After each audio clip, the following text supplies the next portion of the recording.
नमस्कार दोस्तों, कैसे हैं आप लोग। आशा करती हूँ आप लोग बहुत अच्छे होंगे।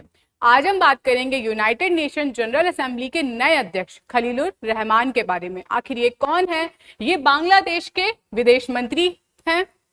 इन्होंने यूनाइटेड नेशंस की बहुत ही महत्वपूर्ण परियोजना में काम भी किया। तो हम बात करते हैं कि इन्होंने, ये बांग्लादेश के हैं, इनके जो 99 वोट्स आए थे और इनका जो अपोजिशन था वो साइप्रस के एंड्रियास के साथ था। ठीक है, इनको 91 वोट्स मिले थे। यूनाइटेड नेशन जनरल असेंबली के अध्यक्ष बनने के लिए 96 वोट चाहिए होते हैं। और अगर हम बात करें कि इसका जो प्रावधान है वो हमें यूनाइटेड नेशन चार्टर के आर्टिकल 21 में देखने को मिलता है। यूनाइटेड नेशन का जो चार्टर है उसके आर्टिकल 21 में यूनाइटेड नेशन जनरल असेंबली के अध्यक्ष का चुनाव देखने को मिलता है। ये हमारा 81 सेशन था जिसमें जो खलीलुर रहमान है उनको उनका अध्यक्ष बनाया गया। ठीक है, अगर हम बात करें कि अभी की, तो अभी वर्तमान में जर्मनी की अंतालेना बेयरबॉक जो है वो यूनाइटेड नेशन जनरल असेंबली की अध्यक्ष है। इनका जो कार्यकाल होगा वो सितंबर 2026 से शुरू होके सितंबर 2027 तक का होगा। ठीक, अब हम बात करेंगे कि यूनाइटेड नेशन महासभा है क्या। देखिए, यूनाइटेड नेशन जनरल असेंबली विश्व की सबसे बड़ी महासभा बोल सकते हैं। इसमें टोटल 193 कंट्रीज देखने को मिलती है हमें।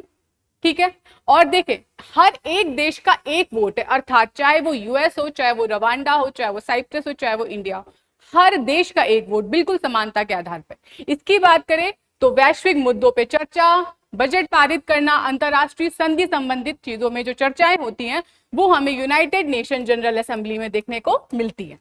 अब हम बात करेंगे इसके अध्यक्ष का चुनाव कैसे होता है। ये जो चुनाव होता है वो रोटेशन पद्धति के आधार पर होता है। इसमें जो 5 रीजन्स, पूरे विश्व को 5 रीजन्स में बांटा गया है। इस बार एशिया पैसिफिक रीजन से किसी एक सदस्य को चुना जाना था। ठीक है, इसके कार्यकाल की बात करें तो 1 वर्ष का कार्यकाल इसका होता है। अब हम बात करेंगे इसके, सबसे पहले नामांकन होता है, फिर मतदान होता है महासभा के लोगों की तरह, और ये गुप्त मतदान होता है। ठीक है, फिर हम देखते हैं यूनाइटेड नेशंस के बारे में।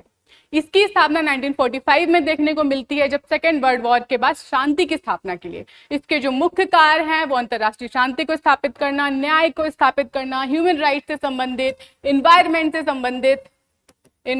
से संबंधित, देशों के बीच में सहयोग बढ़ाने से संबंधित, देशों के बीच में सहयोग बढ़ाना, गरीबी उन्मूलन, ठीक है, साथ में जलवायु परिवर्तन, ये सारे काम जो है हमें यूनाइटेड नेशंस से देखने को मिलते हैं।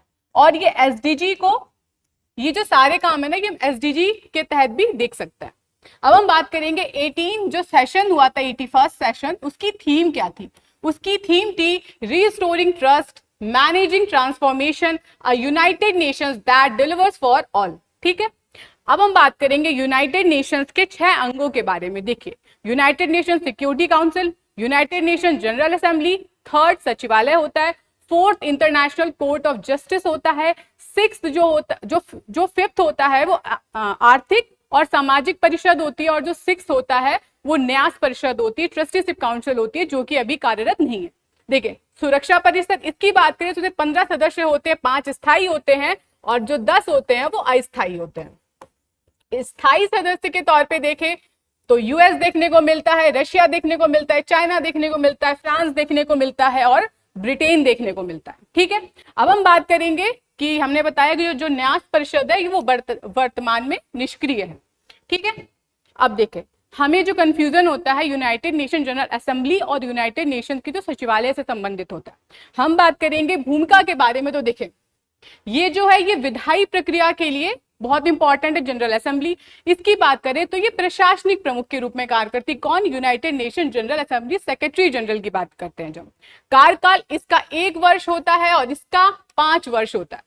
इसकी चयन प्रक्रिया की बात करें तो क्षेत्रीय रोटेशन के आधार पर होता है, और जबकि जो सचिवालय, जो महासचिव का जो कार्य होता है उसमें यूनाइटेड नेशन सिक्योरिटी काउंसिल की सिफारिश के आधार पर काम हमें देखने को, महासभा की जो होती है उनकी नियुक्ति देखने को मिलती है।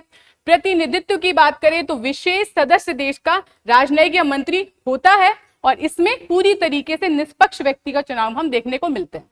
अब हम इसमें बात करेंगे भारत के पक्ष में, भारत के संबंध में, तो भारत का जो पक्ष है वो हमें ये देखने को मिलता है कि पहली बात तो ये गुप्त मतदान के थ्रू हुआ, तो हमें अच्छे से इसकी क्लैरिटी नहीं है, लेकिन ऐसा बोला जा रहा है कि भारत ने साइप्रस के पक्ष में मतदान किया होगा, क्योंकि भारत के लिए साइप्रस एक मित्र देश है और इस टाइम बांग्लादेश और भारत के रिलेशंस को कुछ हम लोग देख सकते हैं कि कुछ कड़वाहट के दौर से गुजर रहे हैं।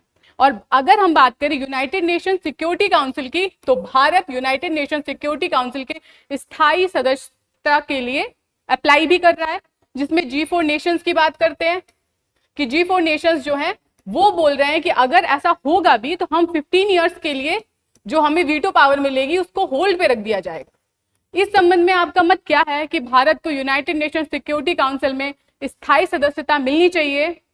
अपनी राय हमारे कमेंट बॉक्स में जरूर साझा करें, वीडियो को लाइक करें, चैनल को सब्सक्राइब करें और इसी तरीके के इंफॉर्मेटिव वीडियो के लिए GS वर्ल्ड के ऑनलाइन प्लेटफॉर्म से जुड़े रहें। जय हिंद, जय भारत।